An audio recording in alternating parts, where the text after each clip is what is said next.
sa kabilang banda, nag-ayos na nga ako ng aking buhok upang ito ay hindi mabasa sa aking paghilamos ngayong gabi. Wow! Kumanta siya. Oh, diba? Sa kabilang ako, naging introvert ako kasi naman, ay naku, hindi ko napaiwanan, grabe. Basta naging introvert ako. Kasi naman, nakakainis yung mga MM na yun. Ay naku. Buti na nga lang, kumalma yung aking lalamunan. Ay, hindi. Buti rin, maganda ako. Hindi. Uy.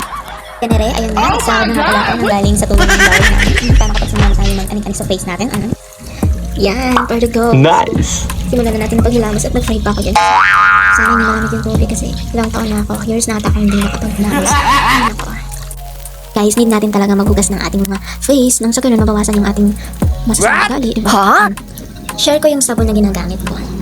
Itong sabon na ginagamit ko ay pwedeng sabon na pampatanggal ng lait, sabon na pampatanggal ng masamang ugali, sabon na pampatanggal ng kapal ng mukha, sabon na pampatanggal ng pagiging marites. Kaya kung gusto nyo rin gumamit nito para matanggal yung mga anik-anik nyo, just click mo lang yung ano ko sa TikTok. Meron din kayo makikita doon. Kaya kaganda talaga yung face. Ang sinasabi ko sa inyo. Ano pang hinihintay nyo? Check out na! So yun, nakikita nyo naman, hindi ko naman matatapos dyan. Kaka-bonus ko na ba yung pinagkamas sa mukha ko kasi gusto ko matanggal yung mga masasamang espiritu. Oo, yun para matanggal nga kasi itong sabon talaga guys, glowing ka talaga pagkatapos mo mag-anik-anik dito sa CR. At dahil nga sa kagustuhan ko talaga matanggal yung aking mga anik-anik dyan sa mukha, kung meron man o wala, gusto ko talagang matanggal sila.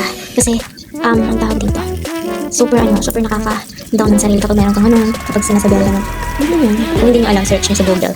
O, gigin ako sa inyo ha. At dahil na medyo patapos na ang lola nyo sa pagpapabulayan ng mukha niya, ay naisipan ko mag-post-post na sino ka dyan.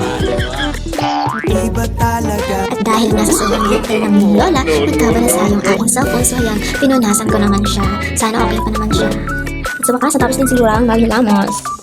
Guys, nga pala ako ng aking mga gamit kasi nalayas na ako. Pero, kasi kailangan pala ng ayusin kasi nakikita nyo naman ang pakadumi, napakalat, diba?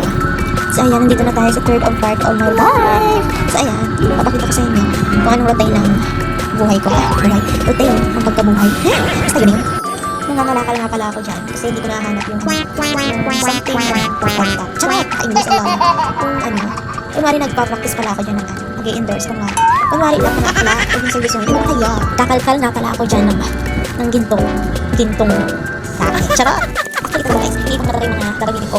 Nalayas na ako, ano ba? Ay naku ako, wala parang makalakas sa sarili ko. What? Sa itas hindi nga ito lang, hindi ko nahanap.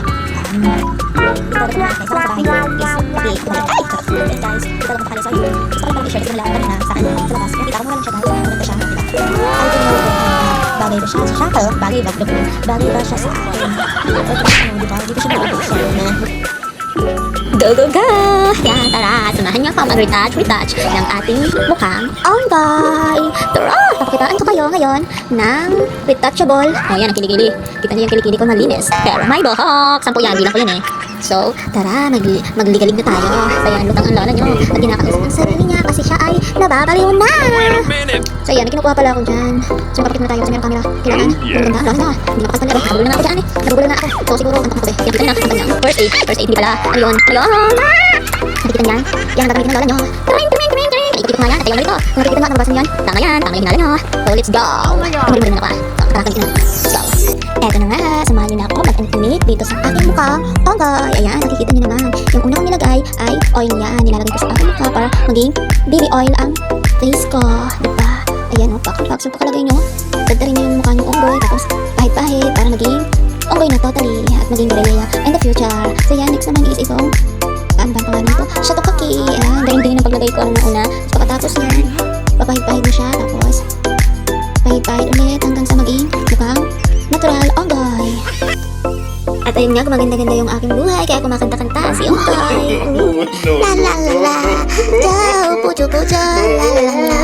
Ciao, pucho-pucho. At dahil nga hindi na matatapos to, kailangan ko na itong tapusin.